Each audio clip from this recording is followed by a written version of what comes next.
Welcome everybody to the Book of X. I'm your host Chris, and let's get right into all the latest and greatest news in the world of Xbox that has dropped this week. So first up, we have the reveal of Gears of War Reloaded coming this August, 26th of August specifically, coming to Xbox Series X as well as Xbox Cloud Gaming, and is arriving day one for Game Pass Ultimate subscribers and PC Games Pass subscribers. And we've also had confirmation that this is Xbox Play Anywhere title, as they've been pushing with their initiative across all their first party games. And for those who already own the Gears of War Ultimate Edition that came out around a decade ago now, this is a free upgrade to those owners. So what is Gears of War Reloaded? Well, Gears of War Reloaded is a release of Gears of War, essentially the Ultimate Edition version, but with the following upgrades attached to it. So they've provided 4K resolution, 60 frames per second in the campaign with 120 frames per second in the multiplayer.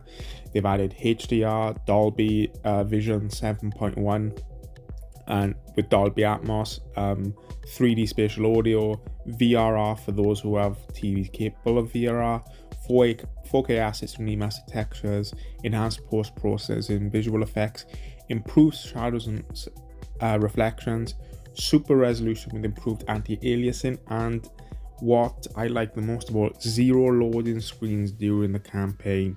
So 26th of August, guys, be sure to check that one out. Next up, we have the brand new trailer for Grand Theft Auto 6, and boy, is an incredible one. The visuals alone, the feat that Rockstar potentially, I have to say potentially because we don't have it in our hands yet, will achieve with this game is mind-blowing. They dropped 70 images earlier this week going into the details of all the different locations. I posted a video on this one on Wednesday. Please do check that video out as I pour over the screenshots.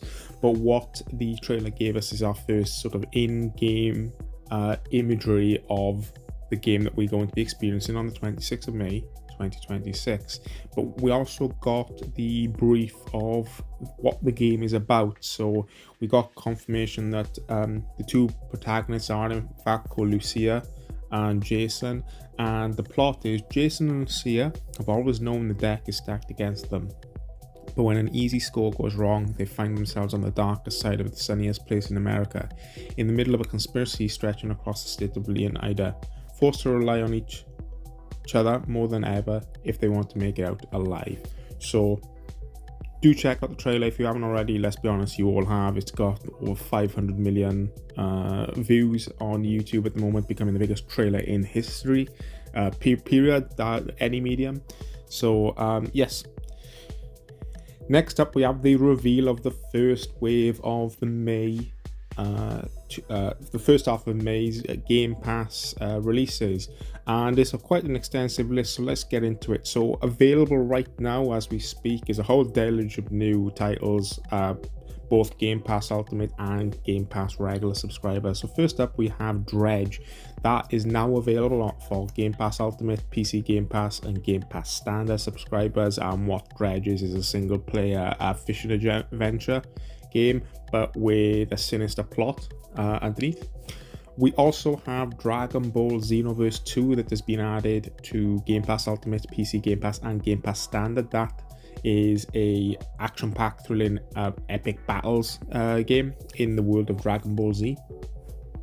We then have a series of games that were added to Game Pass Standard that are already available in Game Pass Ultimate and PC Game Pass, and those were Dungeons of Hinterberg, Flintlock, The Siege of Dawn, and Metal Slug Tactics. All excellent games that I tried out back in 2024, completed, so be sure to check those ones out. We then move into the a brand new Game Pass Day 1 drop in Revenge of the Savage Planet, and what this one is a sequel to Journey to the Savage Planet. This is now available in Game Pass Ultimate and PC Game Pass, and the best way to describe this is a bit of a high on lifestyle. You're placed on a planet with this quirky sort of art style, and you've just essentially got to survive, complete the story whilst dealing with the flora and fauna of the world. So definitely on my list of games to play, so do check that one out. And then we also have already dropped now Teenage Mutant Ninja Turtles Mutant Unleashed, which is available now on Game Pass Ultimate, PC Game Pass, and Game Pass Standard. And what this looks to be is just an action platformer in the style of the brand new Teenage Mutant Ninja Turtles movie that came out last year. So turning our attention towards games that are coming over the next sort of week or so. First up, we have Warhammer Vermintide 2, which on May 13th is being added to Game Pass Ultimate and Game Pass Standard. Now, this is a returning title to Game Pass. Be sure to check this one out. Fantastic horde mode style game. If you're interested in Warhammer Darktide, that is currently on Game Pass. This is the standard Warhammer version, the Fantasy Battles version of Warhammer, as opposed to the 40k version of Warhammer. Then we got the big one. May 15th, Doom the Dark Ages drops in Game Pass Ultimate and PC Game Pass. This looks phenomenal. We'll touch on Doom, shortly in another topic, but that is dropping this coming Thursday. We then, on May 16th, we have a title called Culebra and the Souls of Limbo, dropping in both Game Pass Ultimate and PC Game Pass, and that is a day one launch. What Souls of Limbo is a papercraft adventure game where you'll meet many good and not so good folks in Limbo. We're then capping off the month on May 20th with two simulators in the form of Firefighter Simulator and Police Simulator Patrol Officers. Both of those games are dropping in Game Pass Ultimate, PC Game Pass, and Game Pass Standard. They're fairly self-explanatory titles. They're Firefighting Simulator and Police Simulator. So if simulators are things that you're interested in, do check those out. Coming back around to Doom the Dark Ages, the reviews for this game dropped earlier this week, and it currently stands at an 86 Open Critic, so a fantastic score for Xbox first party there. Many good pieces of feedback highlighting the difference in play style to previous games. Gone is the Doom Eternal fast-paced combat, and now it's been replaced with a more weightier, powerful style of play that allows you to play the game in a different way and possibly makes it more accessible to individuals, because Doom Eternal, don't get me wrong, fantastic game, but can be very difficult, particularly for people who don't necessarily have fast reflexes. But good props here to the sort of eye-popping visuals of the game, the non-stop action of the game, the variety in the gameplay with the mech combat and the dragon combat. And one thing that was highlighted, I think PC Gamer highlighted it, that this game remains as violent and visceral as ever, but the game has been taken in a bold new direction whilst remaining sort of close to its original roots. So can't wait to get my hands on this one. As a reminder, May 15th for Game Pass Ultimate subscribers and the general public, or May 13th if you purchase the deluxe upgrade. So be sure to check this one out. May 15th, but 2 days earlier for those who've purchased the sort of deluxe edition, whereby they'll be able to jump in on Tuesday. So can't wait to play this one. We'll discuss this one a little more sort of as the weeks go on now. Thoughts and impressions on it, but next up we have the reveal of Mafia The Old Country. So this was a title we already knew was in development, but now we've got our first trailer for this game, including gameplay as well as the release date and the price.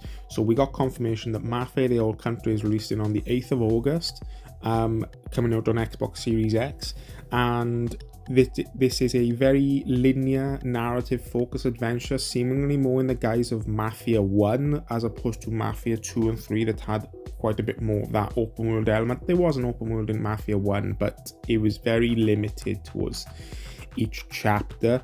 But what was interesting is that this title comes in at a reduced price. It'll be available digitally for $49.99 and then $59.99 for a digital version that comes with deluxe version that comes with a variety of bonus items. So what we got is Mafia The Old Country is a focused linear experience that combines quality storytelling, authentic era immersions, and refined take on the familiar Mafia gameplay. The focus has allowed Hangar 13 to deliver a story that's gritty, grounded and brutal and emotional, embracing early 1900s era Sicily.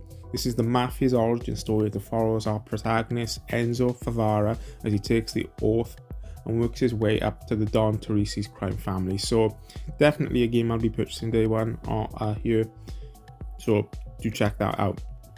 We then have what seemingly is the leaked images of the Asus ROG Ally device that's in partnership with Xbox. So we've always known that Microsoft have long been rumored to be working on their own handheld device, but we also had confirmation that a partner device would be releasing earlier this year, with theories always being around that they'd be the Asus ROG Ally's successor, to help sort of compete in that Steam Deck market. And now, thanks to leaked images that have come online, we can see what it is. So the images that are searched online is as a result of an Indonesian device certification listing. What we know as Project Keenan, we can see in the images of the black device, it looks like there's an Xbox logo on the guide button in the top left of the screen, and the device itself is based on the design of the standard ROG Ally 2, which has also been leaked. But it's worth noting that this has Xbox controller style bumpers, so I own a regular ROG Ally and it definitely doesn't look like this. And even though the handheld is much wider than a standard controller, it looks like it's going to fit more comfortably in hands. But what this does confirm to me, this is just a ROG Ally, just with Xbox branding on it. We're probably not going to see any substantial changes to how it operates in the form of being able to access more Xbox console games. I think that will come later down the line based on a sort of a recent listing by Microsoft to expand their backwards compatibility team and try and find ways to migrate Xbox native games to be able to play on PC, likely through an emulator. So is the Asus ROG Ally something you plan to check out? Do let me know in the comments. Next up, we have, well, the FTC Activision Blizzard appeal has finally come to an end. So whilst the deal closed way back in 2023 between Microsoft and Activision, the FTC continued to try and sort of stomp this one out in court. But the federal court this week ruled that the verdict on an appeal the FTC filed requesting for an injunction against Microsoft acquisition of Activision Blizzard has now been sort of rejected. So they've chose to uphold the original agreement that the deal should go through. So the 9th US Court of San Francisco upheld the ruling of the lower court judge that stated that the FTC was not entitled to a preliminary injunction, and this is something that's been sort of moving on and on and on for the best part of 18 months now. But with change of administration in the US and so on, this case is now finally dead. So will we start to see more and more Activision games sort of drop into Game Pass now that there is no chance of sort of unwinding this? We'll have to wait and see. And then finally, we have the Forza Motorsport 20th anniversary drop. So earlier this week, Fujimi Kaido was added to Forza Motorsport. This is a track from the original Forza, which is a drift track running. It's about a 10-minute long track, and what I can see is an absolutely outstanding track. If you haven't played it already, I've been playing it pretty much daily all week. And alongside this, they've introduced a brand new sort of 20th anniversary update celebrating all the cars, the cover cars of the titles of Forza since the original. So what is happening is each week there is a dedicated sort of career set of races that each one focuses on the cover car of each of the previous Forzas, and if you complete all 7 career series, at the end you will unlock an exclusive car for completing that series. Alongside this and the new track, the Forza Motorsport has now introduced one of the most top requested features in motorsport, which is the public meetups. And what these are new multiplayer events which will feature open track day and drift meetups, where you can vote for the next track to play on 24/7 Fujimi Kaido drift meetups and the Nürburgring track day meetups. So if Forza Motorsport is something you are interested in, let me know if you checked out the new track and let me know what your thoughts are. And with that, guys, that's a wrap of the news this week. So if you did enjoy this video today, please do hit the like button, and if you're not already, please do subscribe and share this one out. But hope you've had a good weekend, everybody, and I'll catch you on the other side.